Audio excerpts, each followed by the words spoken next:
One author in era. Siddhartha Gautama, c. 563–483 BCE, though dates are debated, was born a prince of the Sakya clan in what is now southern Nepal, in a civilization shaped by Vedic ritual hierarchy, Upanishadic metaphysics, and the ascetic protest movements that were everywhere challenging Brahminical orthodoxy. The Jains, the Ajvakas, and various execute R, a M, a letter 1E47, a wanderers, populated a world in intense philosophical ferment. Siddhartha's biography, as the tradition preserves it, is itself a philosophical argument. A person of every worldly advantage, wealth, beauty, loving family, who discovers that none of it addresses the fundamental fact of dukkha, suffering, unsatisfactoriness. His awakening, Bodhi, under the Bodhi tree at Bodh Gaya around 528 BCE, was not a mystical vision received passively, but the culmination of intense meditative investigation into the nature of mind and experience. He then spent 45 years teaching, a reformer working both within and against Indian philosophical tradition.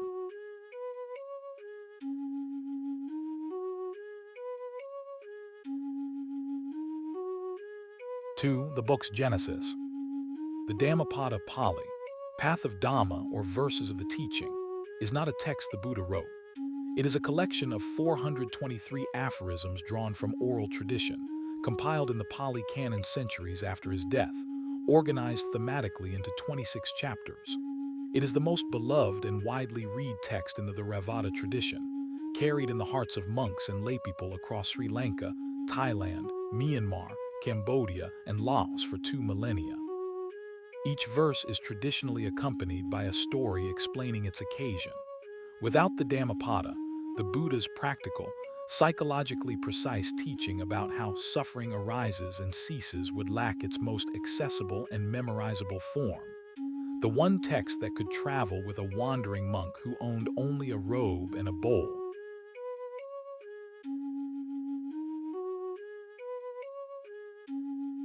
3 main THMES. Mind as the source of all experience. The Dhammapada opens with its most famous teaching, all that we are arises from mind, mano. Not that the external world is illusory, but that the quality of our mental engagement, whether governed by greed, hatred, and delusion, or by generosity, compassion, and clarity, determines the quality of our experience. This is not a claim about metaphysics, but about the primacy of mental cultivation. The 3 characteristics of existence. All conditioned phenomena are impermanent, anicca, unsatisfactory, dukkha, and without a fixed self, anatta. These are not doctrines to be believed, but truths to be directly perceived through meditative investigation. They transform the practitioner's relationship to experience rather than merely informing it. The path is the means. The Dhammapada does not promise that suffering ends through grace, ritual, or metaphysical understanding alone, but through the cultivation of ethics, sila, meditation, samadhi, and wisdom, panyaya. These 3 are mutually supporting. Ethical conduct steadies the mind. A steady mind sees clearly. Clear seeing deepens ethical commitment. The nature of the wise person. Many verses sketch the profile of the P, a letter 1E47, letter 1E0DIT, of the wise person, and the Bala, the fool. The distinction is not intellectual but characterological. The wise person has tamed the mind. The fool has let it run wild, like an elephant in muss.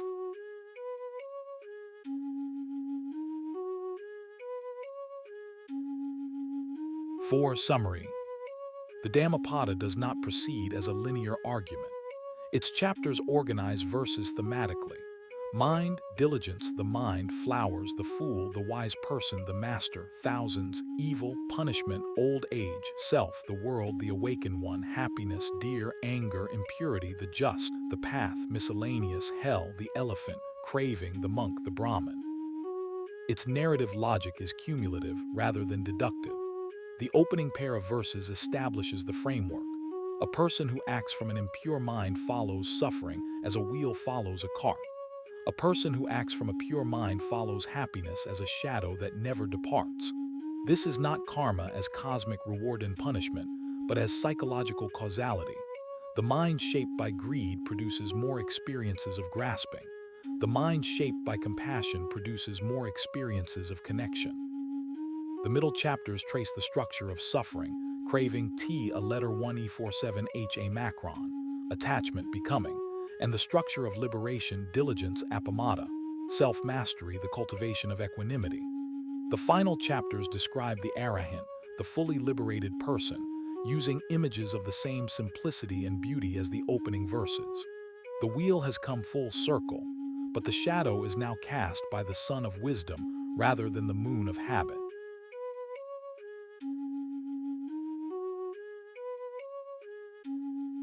5. Deep dive analysis.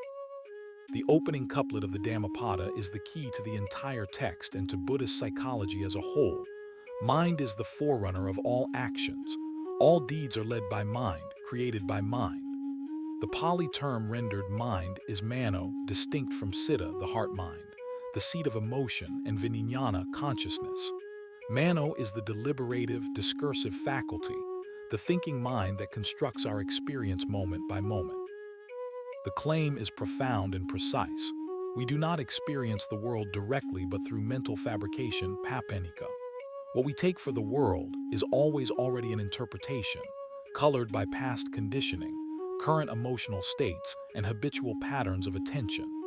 The practitioner who has not examined this process is literally living in a constructed reality, a point that resonates with everything from Kantian epistemology to contemporary cognitive science.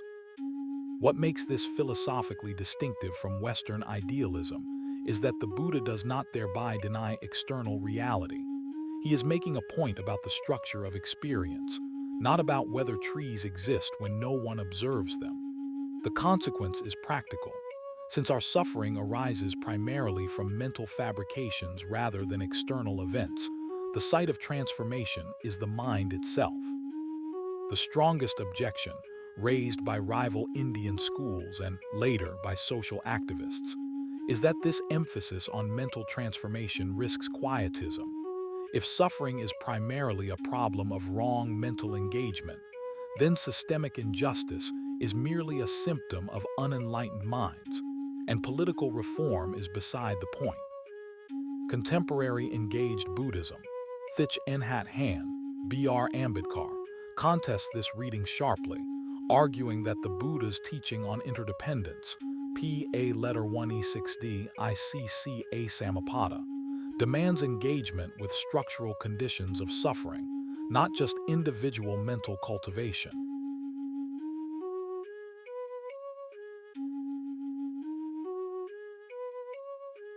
6. Key TRMS and ideas. Dhamma, Pali, Dhamma, Sanskrit, Dharma. In this context, the Buddha's teaching, the truth of how things are, the path to liberation. Not law in a merely juridical sense, but the fabric of reality as it presents itself to a fully awakened mind. Distinct from Hindu Dharma, duty, cosmic order, though related. Dukkha, Pali, dukkha, suffering, unsatisfactoriness, existential unease. Not merely acute pain, but the subtle dissatisfaction that pervades even pleasant experience. The fact that all conditioned things are impermanent and therefore cannot provide lasting satisfaction. The first noble truth. T, a letter 1E47 H, a macron, Pali. T, a letter 1E47 H, a macron, craving or thirst. The second noble truth, the cause of dukkha. 3 types: craving for sensual pleasure, craving for existence becoming, craving for annihilation. The mechanism by which the liberated mind is kept in bondage. Anicca, Pali. Anicca, impermanence. One of the 3 characteristics. Everything that arises passes away, not just eventually but moment by moment. The direct perception of anicca in meditation is, for the tradition, genuinely transformative rather than merely conceptually acknowledged. Anatta, Pali. Anatta, non-self. The teaching that there is no fixed, permanent self underlying experience. Not nihilism, the self doesn't exist at all, but the precise observation that what we call self is a dynamic process of mental and physical events, not a substantial entity. Appamada Pali, Appamada, diligence, heedfulness, non-negligence. The Dhammapada's most praised virtue, the continuous, alert application of effort to mental cultivation. The Buddha's last words, according to tradition, all conditioned things are impermanent. Work out your salvation with diligence. Arahant Pali, Arahant, the fully liberated person, one who has eliminated all mental defilements, greed, hatred, delusion, and will not be reborn. The Dhammapada's final chapters sketch this figure, not as superhuman, but as a person who moves through the world without being caught by it.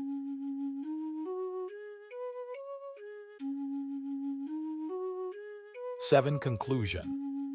The Dhammapada permanently established that philosophy can be both analytically rigorous and practically transformative, that understanding the structure of mind is not an academic exercise, but a method for radical freedom. Its influence on the Theravada Buddhism is foundational. Its influence beyond that tradition includes modern mindfulness movements, contemporary cognitive science of self, Thomas Metzinger's No Self, neurophilosophy echoes anatta closely, and the work of thinkers like Thich Nhat Hanh and the Dalai Lama. The most important unresolved question is the Buddhist analysis of the self as a constructed process compatible with the moral and legal frameworks that seem to require a persisting self. This question drives Buddhist philosophy of personal identity still. The essential spirit of the Dhammapada. The most radical act of liberation begins not with changing the world, but with examining the mind that experiences it. Open it at any page, and you will find something that describes with uncanny accuracy the workings of your own mind.